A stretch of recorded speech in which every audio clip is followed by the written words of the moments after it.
The wind that cuts across North Dakota's plains has a way of carrying stories. Stories that never quite fade, only drift quieter over time. In the fall of 2004, one such story began on the outskirts of Minot, when a 23-year-old college student named Rachel Denning vanished on her way home from a night class. Her disappearance would haunt the small city for more than 2 decades, whispered about in diners, remembered in church prayers, and filed away in boxes deep inside a sheriff's evidence room door until science caught up to the truth. Rachel was the kind of person everyone described as steady, and she worked part-time at a bookstore while studying environmental science at Minot State University. Friends remembered her as quiet but sharp-witted, someone who saw beauty in ordinary things. The sound of wind through wheat fields, the rhythm of passing trains, the first snowfall on the prairie. She shared an apartment with her roommate, Claire, and kept a close relationship with her parents, who lived just 2 hours away in Bismarck.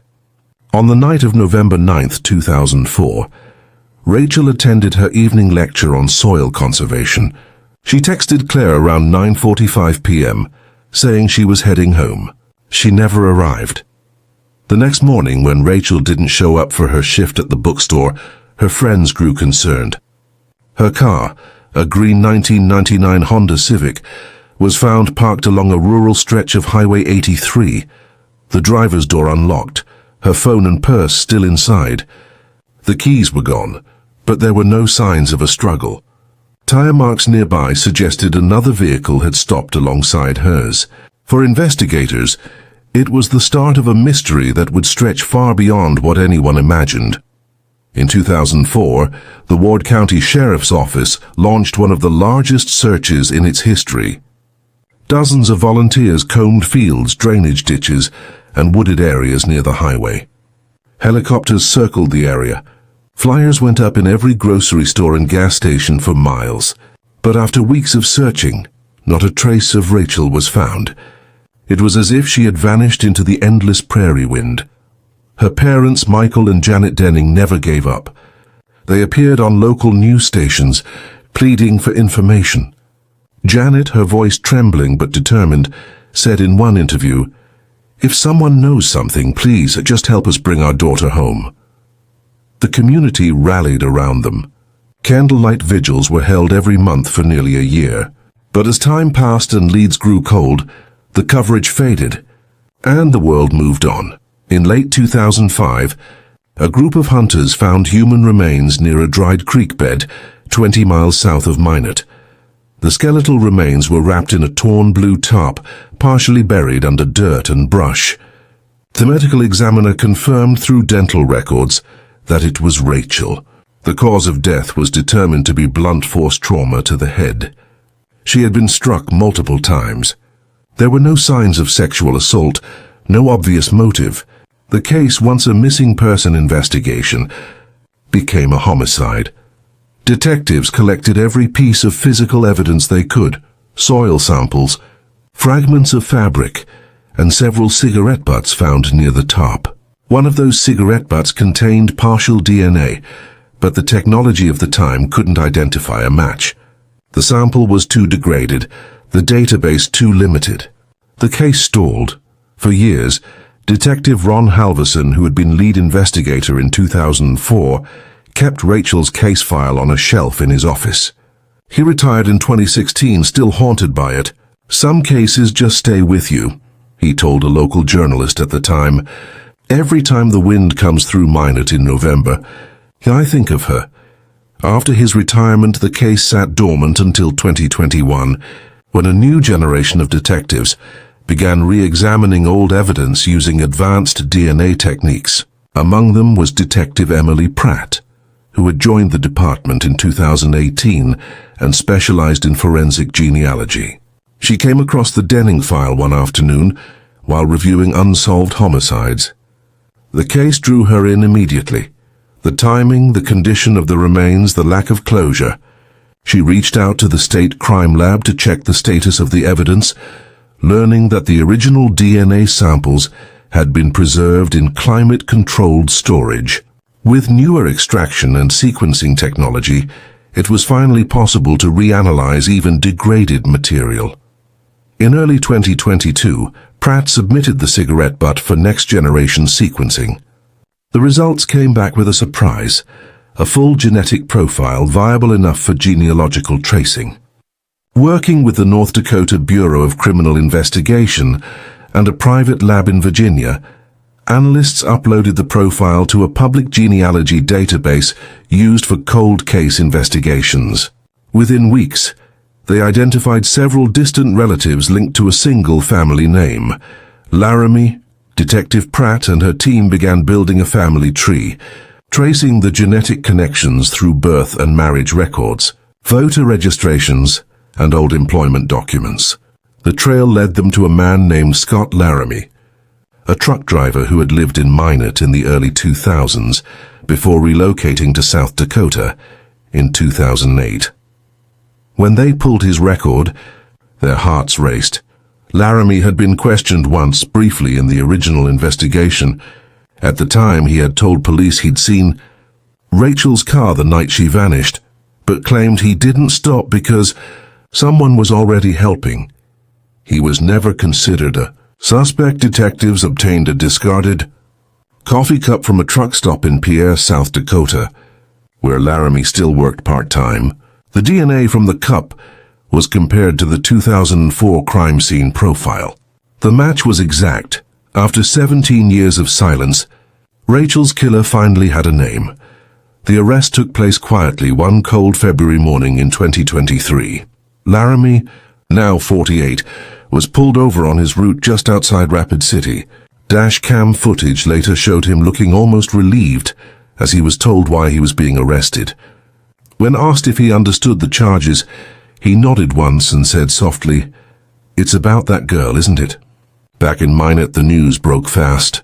Reporters swarmed the sheriff's department, and old memories came rushing back. "It's like we've all been waiting for this moment," one retired officer said. For Rachel's parents, who were now in their 70s, the call from Detective Pratt came as both a shock and a blessing. "We never stopped hoping," Michael told the press, his voice breaking. "We just didn't know if we'd live long enough to see the day." In his interrogation, Laramie initially denied involvement, claiming he was being set up. But as detectives confronted him with the DNA results and details from 2004, his demeanor changed. He leaned back in his chair, exhaled deeply, and said, "I didn't mean for it to happen." According to the official transcript, Laramie admitted to offering Rachel a ride after spotting her stranded by the highway. He said they argued after she asked to be dropped off closer to town, and he lost his temper. He claimed he struck her with a wrench from his truck, panicked, and tried to hide the body. When asked why he never came forward, he reportedly answered, "I figured no one would find her out there. I thought time would take care of it." That single line would echo through every news station in North Dakota that week. Laramie was extradited to Minot and charged with second-degree murder. Prosecutors argued for first degree, but given the lack of evidence proving premeditation, they settled on the lesser charge, still enough to carry a potential life sentence.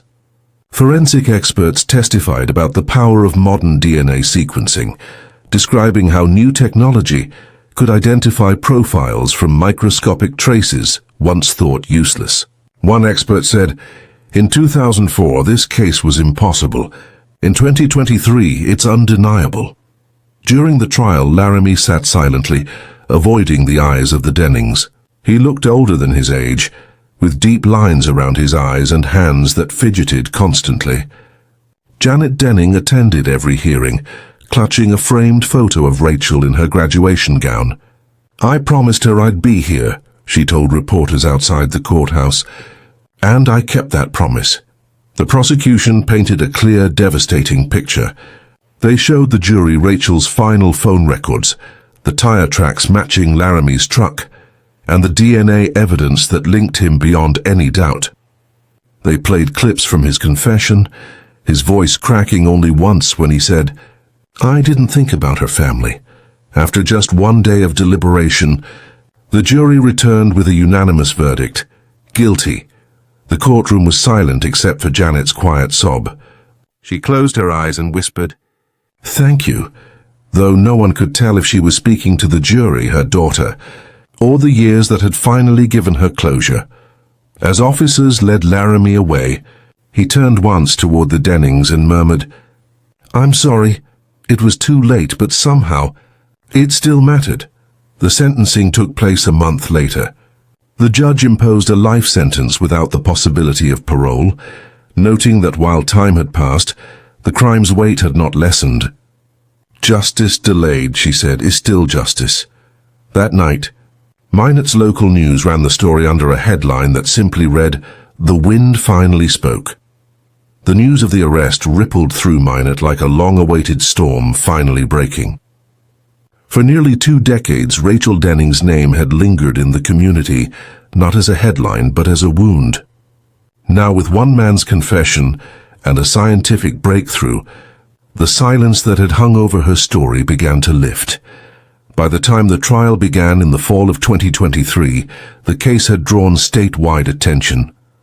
North Dakota didn't see many cold cases like this, not ones that spanned generations, not ones solved by technology that hadn't even existed when the crime happened.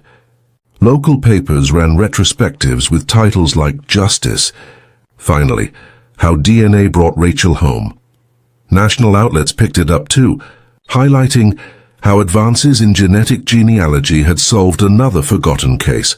But for the people who had lived through the uncertainty, Rachel's family, her classmates, the old investigators, the headlines couldn't capture what it truly meant.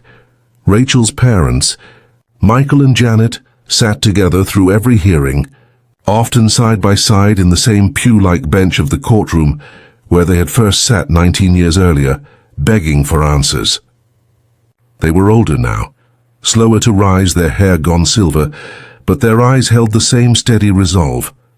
On the first day of testimony, Janet brought a single white lily and placed it beside her on the bench. Rachel loved lilies, she whispered to a reporter. They were her favorite flower. Detective Emily Pratt testified first, walking the jury through the new DNA process that had led to Laramie's arrest.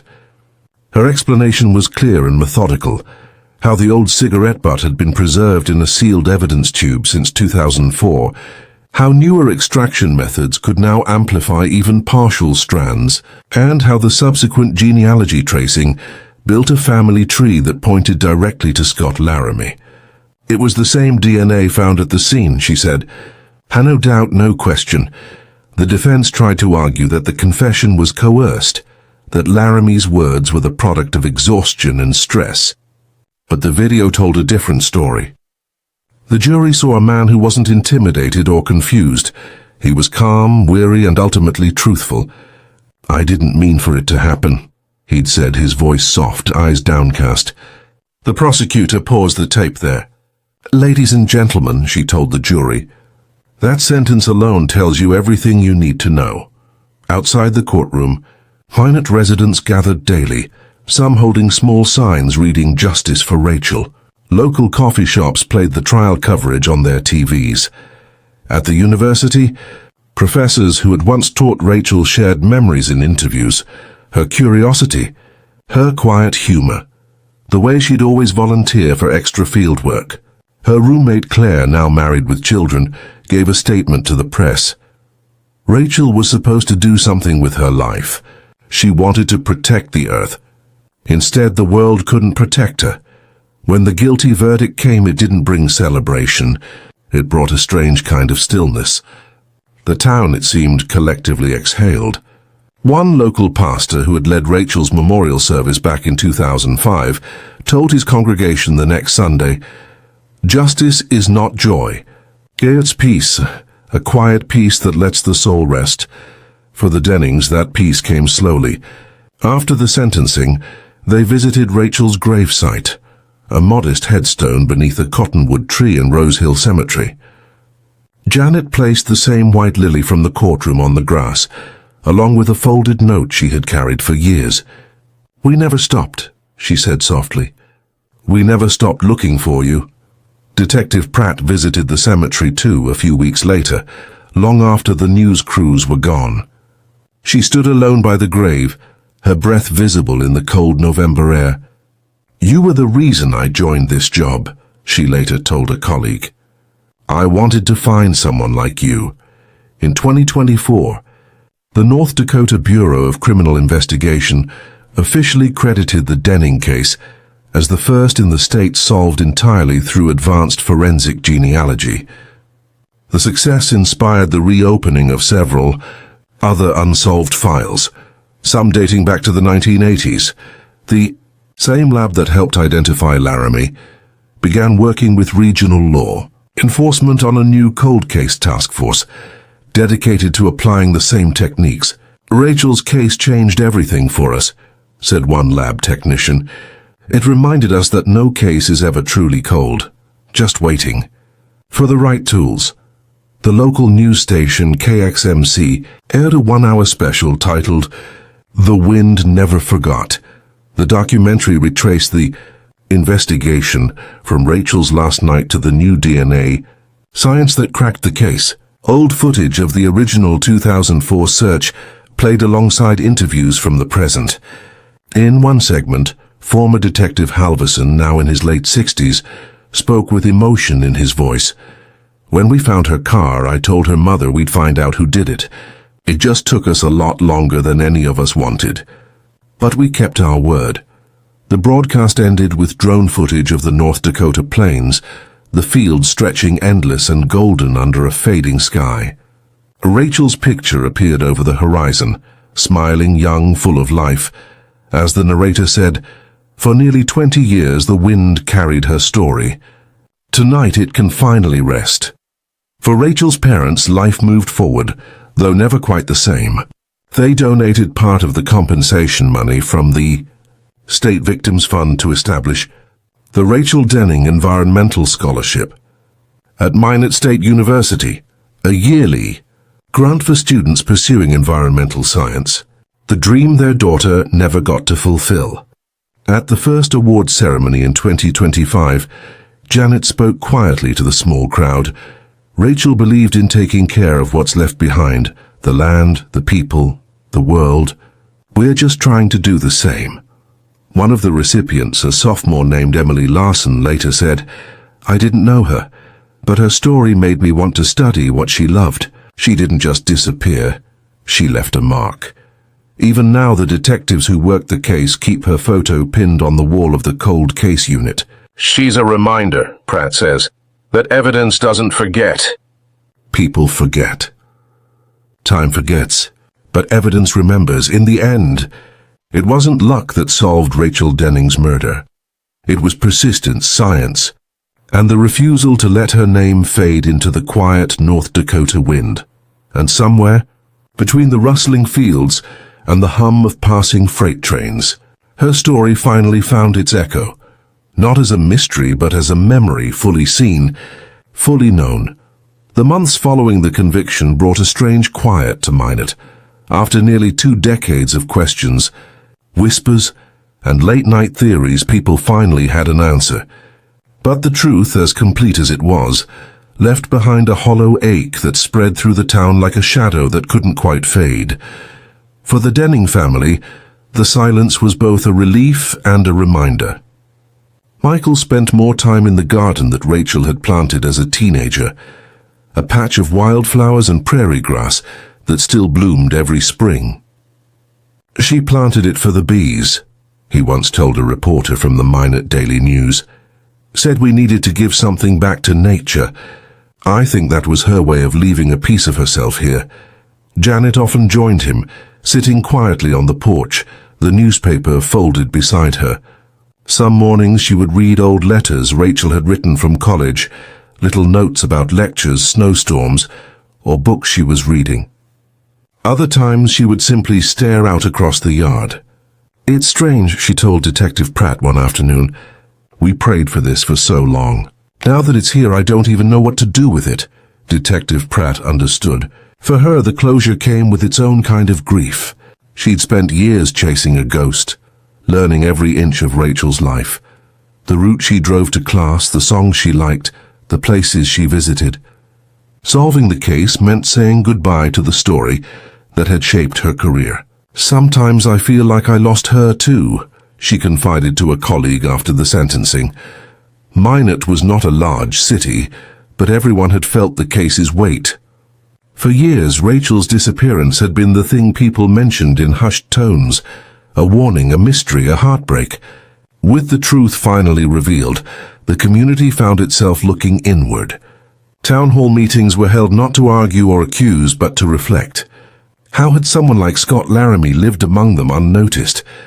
He'd been quiet, polite, the kind of man who nodded to you at the grocery store. No one suspected him. And yet, for nearly 20 years, he'd carried a secret darker than anyone could imagine. At one meeting, a retired teacher named Linda May stood up and spoke, her voice trembling. "I taught both Rachel and Scott," she said. "Rachel was bright. She wanted to save the world. Scott was quiet, kept to himself. I never would have thought—" She trailed off, shaking her head. "That's the part that hurts. We didn't see it. We didn't see him." Local churches held candlelight vigils, not just for Rachel, but for all victims of unsolved crimes.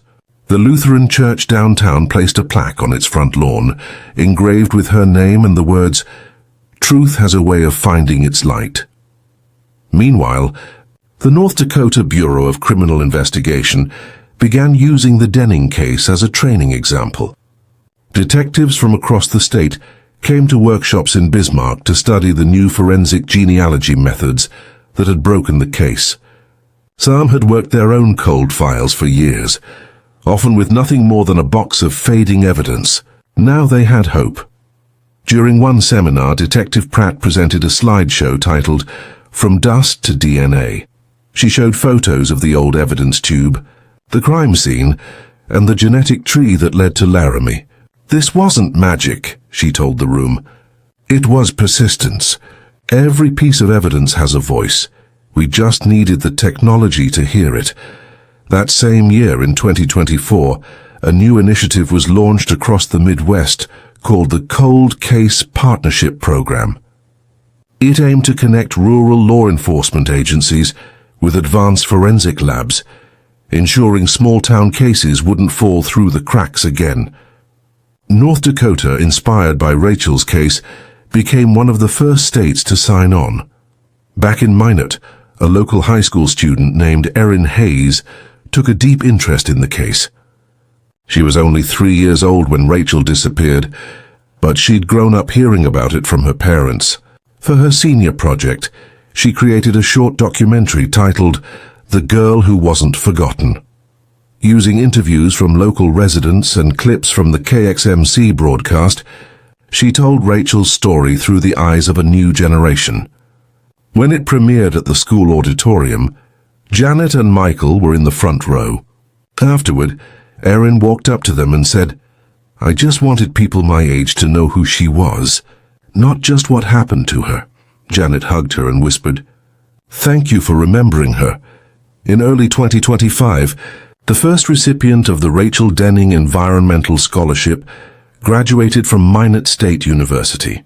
His name was Tyler Benson, and he wrote his final thesis on sustainable prairie restoration, the very topic Rachel had once dreamed of studying.